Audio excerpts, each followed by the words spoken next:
There is a kind of seeing that has nothing to do with eyes. It is the ability to look at a river of numbers, at structures no human hand can touch, and perceive somewhere inside the chaos a hidden order, a pattern so deep, so absolute, that it has always been there, waiting, patient as stone. Most of us move through the world never knowing it exists. He was 2 years old when he first saw it. By 10, he was standing in rooms where the greatest mathematical minds on the planet competed for bronze. He did not come to observe, he came to compete. By 31, he had won the most prestigious prize in mathematics, a prize awarded perhaps once in a generation. And yet, if you passed him on the street, you would not look twice. He does not move like a legend. He moves like a man still in the middle of a thought. This is the story of Terence Tao, and it begins not with genius but with wonder. Welcome to Numbers and Narratives, where we don't just study the greatest minds in the history of mathematics, we sit with them. We follow them through the corridors of their thinking, and we ask the question that matters most. What does it feel like to see the world this way? If you're new here, consider subscribing. Every story we tell is designed to stay with you long after the screen goes dark. Now, let's go back to the beginning. On the 17th of July, 1975, in the city of Adelaide, Australia, a child was born who would one day be called the greatest living mathematician on Earth. His name was Terence Tao. The family name, Tao, rhymes with how, a fittingly Chinese word that carries the meaning of the way. And in a sense, that is exactly what Terence Tao has spent his life doing, finding the way.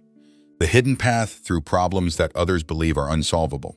His father, Billy Tao, was a pediatrician, a man of patience, precision, and deep attentiveness to the small details of growing lives. His mother, Grace, had studied mathematics and physics to an advanced level before becoming a secondary school teacher. She was not merely educated. She understood, at a molecular level, how mathematical thinking is built. They were Hong Kong immigrants who had come to Australia carrying something more portable than wealth.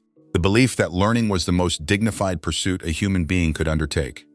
Terence had 2 younger brothers, Trevor and Nigel. Trevor would go on to become a chess champion. Nigel, a musician of considerable accomplishment. The Tao household was not simply a family, it was a laboratory of human potential. But Terence was something his parents had not entirely expected.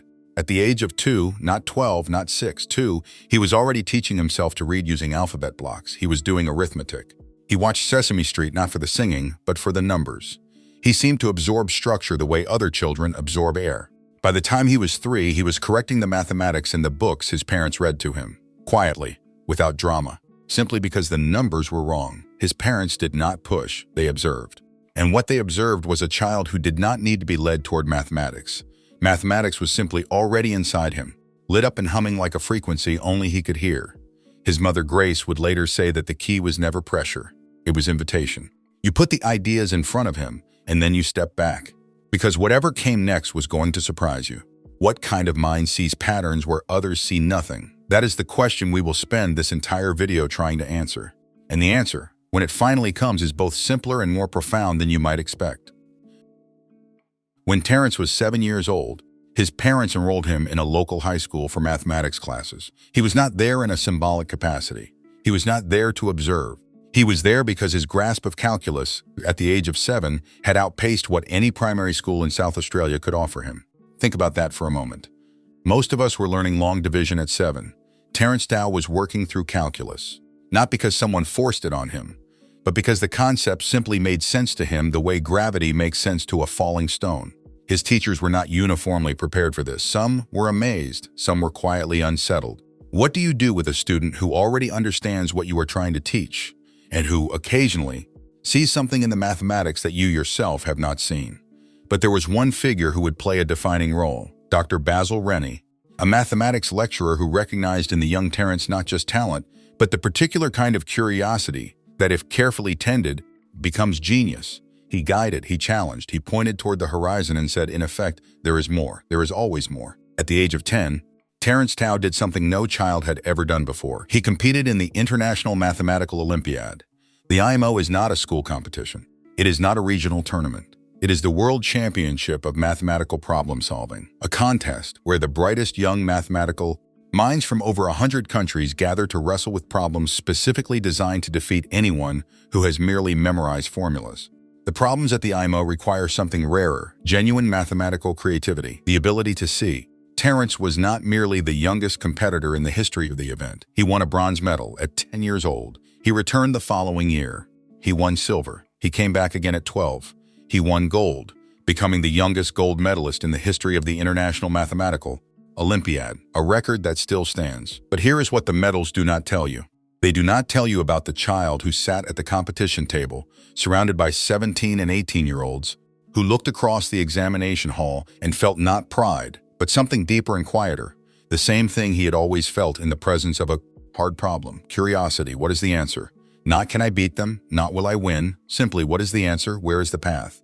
That quality, that absolute orientation toward the problem itself rather than toward the recognition, would define Terence Tao for the rest of his life. At 14, he enrolled full-time at Flinders University in Adelaide. By 16, he had completed his bachelor's degree. By 17, he held a master's degree in mathematics.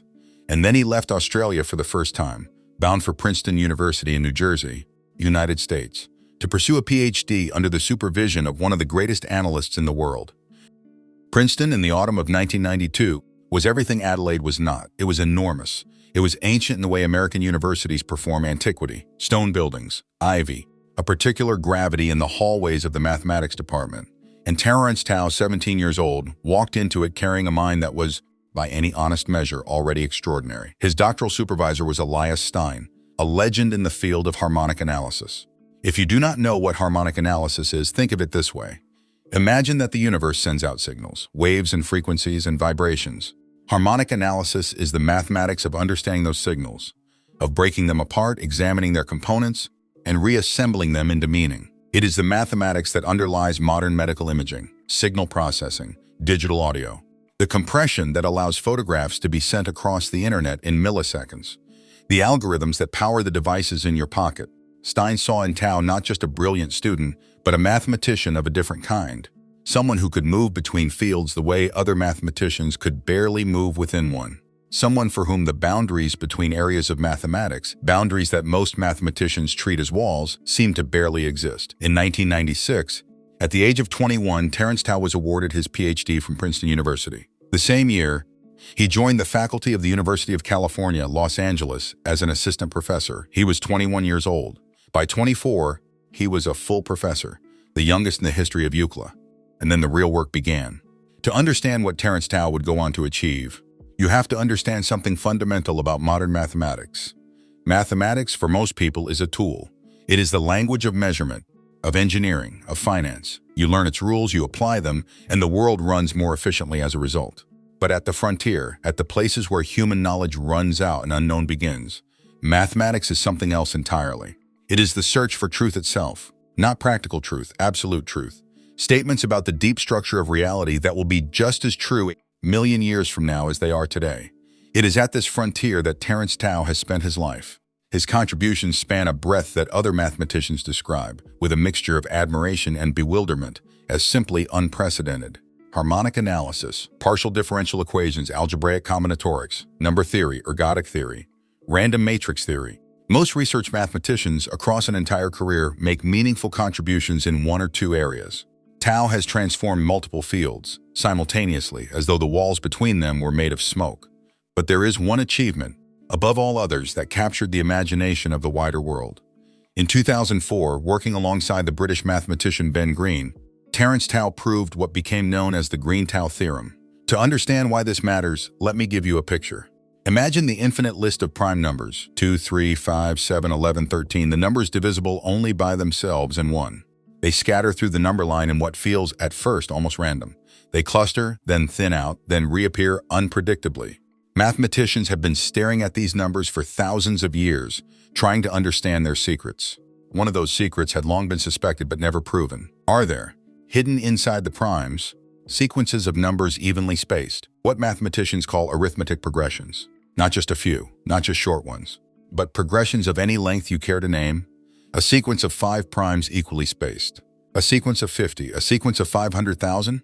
The Green-Tao theorem says, yes, always. The primes contain arithmetic progressions of any length. No matter how long you need the sequence to be, it exists inside the primes somewhere waiting to be found. In mathematics, a proof like this is not merely impressive. It is a revelation. It changes how we understand infinity itself. The mathematical community was electrified. Here was a problem that had resisted assault for decades, and two mathematicians, working together with a combination of technical brilliance and sheer creative daring, had cracked it open. But the Green-Tao theorem was not the end. It was not even in some ways the beginning. It was simply one landmark in a landscape that Terence Tao kept expanding year after year, paper after paper, collaboration after collaboration. Here is where most documentaries about brilliant people make a mistake. They show you the genius, they show you the awards and the theorems and the accolades, and they leave you with the impression that to understand a mind this extraordinary, you must hold it at a distance as something other, something not quite human. But Terence Tao is not a monument. He is a person. Colleagues who know him describe someone who is, almost paradoxically, easy to be around. He is genuinely curious about other people, not in a performing way, but in the way of someone for whom curiosity is simply the default mode of existence. He is warm, he laughs easily. He is not competitive in the way you might imagine someone at the absolute peak of a discipline to be. He seems, in some essential sense, unconcerned with being the best, and entirely consumed with being useful. He is a deeply committed teacher. At UCLA, he teaches undergraduate courses, not just graduate seminars, not just elite research workshops, but the foundational courses that hundreds of students pass through every year. He does this by choice. He believes, with a conviction that seems genuinely heartfelt, that the work of communicating mathematics, of making its beauty visible to people who are still learning to see, is as important as any research he could do.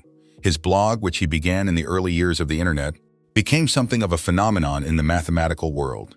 He writes there about problems he is thinking through. He posts explanations of difficult concepts, attempts to make the inner logic of advanced mathematics accessible to the merely curious. He responds to comments from students and amateur enthusiasts around the world. He corresponds with professional mathematicians across dozens of countries. There is no sense, in any of this, of someone building a reputation. There is only someone who loves the subject and cannot help but share it. He met his wife, Laura Tao, a computer engineer, during his time in the United States. They married, and together they have 2 children. Tao has spoken, in various interviews over the years, about the particular kind of groundedness that family brings. The way it pulls you back, gently, irresistibly, from the abstract to the concrete. The way a child's question can re-enchant a mathematical concept you thought you had fully understood. And then there is the question of how he actually works. He has described his process in terms that are almost meditative. He does not sit and grind. He thinks for a while, then walks away. He lets a problem settle. He returns to it. He thinks about it while doing other things, while going for a walk, while listening to his children. And gradually, as though by a process of geological accumulation, the structure of the problem becomes clear. This is not how brilliant people are supposed to work, according to the mythology. The mythology says, lock yourself in a room, work until your eyes blur, sacrifice everything to the problem. Terence Tao, arguably the greatest mathematical mind alive, seems to work the way a river works. Not by force, by persistence, by finding always the natural path through. In 2006, at the International Congress of Mathematicians in Madrid, Terence Tao was awarded the Fields Medal. If you do not know what the Fields Medal is, here is the closest comparison available. It is, in mathematics, what the Nobel Prize is in physics or medicine, and in some ways it is rarer. The Nobel Prize is awarded every year. The Fields Medal is awarded every 4 years. And there is another condition that makes it uniquely demanding. To be eligible, you must be under the age of 40 at the time of the award. It is a prize for mathematics done young, for work that transforms its field before the natural conservatism of age can set in. Tao was 31. The citation read in part that he had achieved, in the words of the committee, the highest distinction in mathematics for his contributions to partial differential equations, combinatorics, harmonic analysis, and additive number theory. He was one of 4 mathematicians to receive the Fields Medal that year. The others were Andrei Okounkov, Grigory Perelman, who famously declined his medal, and Wendelin Werner. Even in that extraordinary company, the breadth of Tao's work stood apart. But the Fields Medal is only one coordinate in what has become one of the most remarkable careers in the history of the discipline. He has since received the MacArthur Fellowship, sometimes called the Genius Grant, awarded to individuals who demonstrate exceptional creativity and the promise of continued work.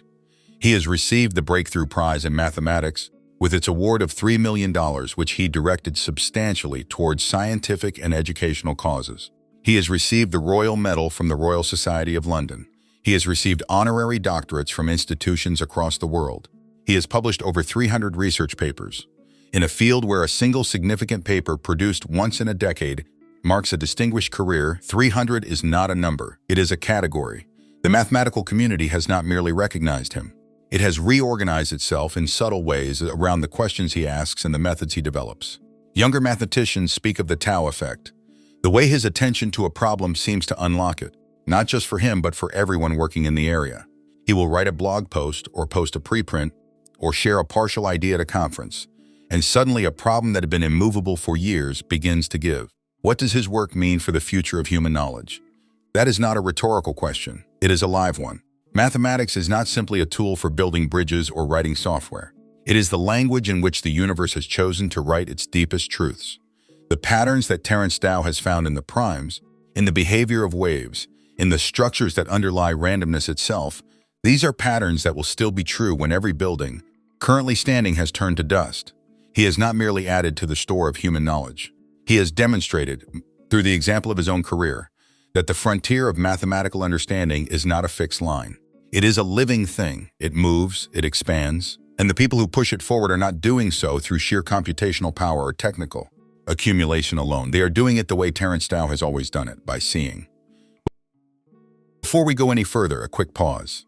If you're enjoying this story and you'd like to support the work of bringing these extraordinary lives to light, we have a spring shop where you can find Numbers and Narratives merchandise. Every purchase goes directly toward funding more of these documentaries. The link is in the description below. Now, back to the story. Because what we haven't talked about yet is the question that, in many ways, matters most. Not what Terence Tao has achieved, but what his life means for how we understand the relationship between talent and discipline, between genius and effort, between the exceptional mind and the rest of us. There is a version of Terence Tao's story that is frankly not useful. It is the version that says, here is a man who arrived in the world with a gift so extraordinary that his success was simply inevitable.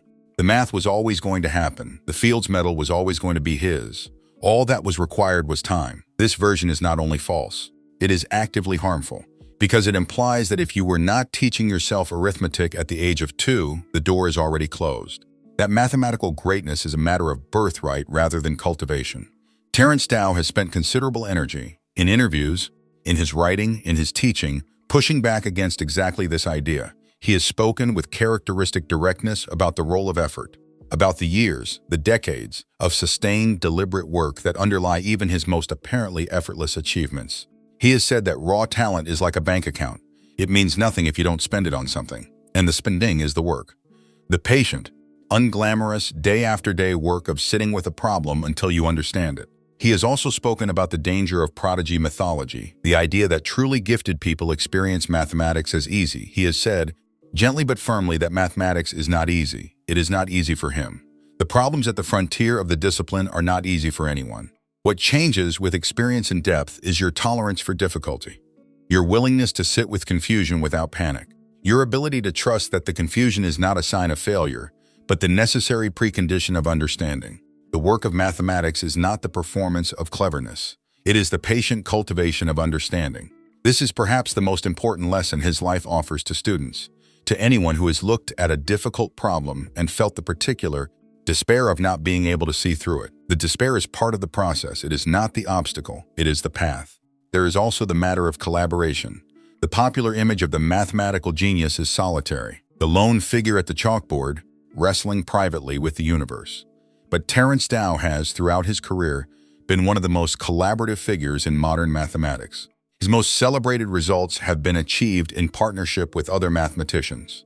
He has spoken at length about the particular kind of thinking that becomes possible in conversation, how another person's perspective can illuminate a corner of a problem that you have been staring at for months without seeing. He has also spoken about humility, about the importance of being willing at any stage of a career to be wrong, to be confused, to be the person in the room who does not understand, because that discomfort, honestly inhabited, is where learning actually lives. For aspiring mathematicians, this is not merely inspiring, it is instructive.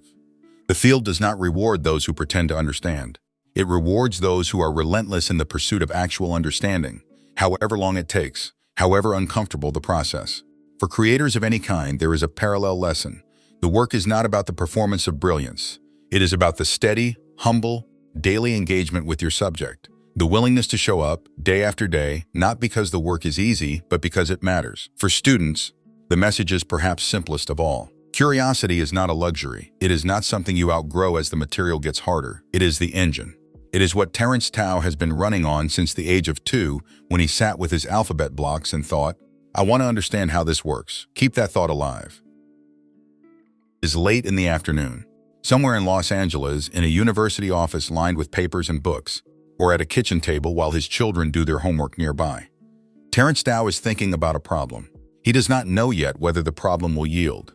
He has been thinking about it for weeks, perhaps months.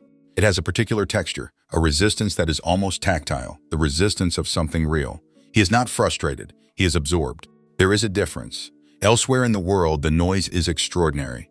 News cycles and social media and the infinite competing urgencies of modern life pour through every available channel, demanding attention, demanding response. In that office, in that kitchen, the noise does not enter. There is only the problem. And the mind that is choosing, again, to stay with it.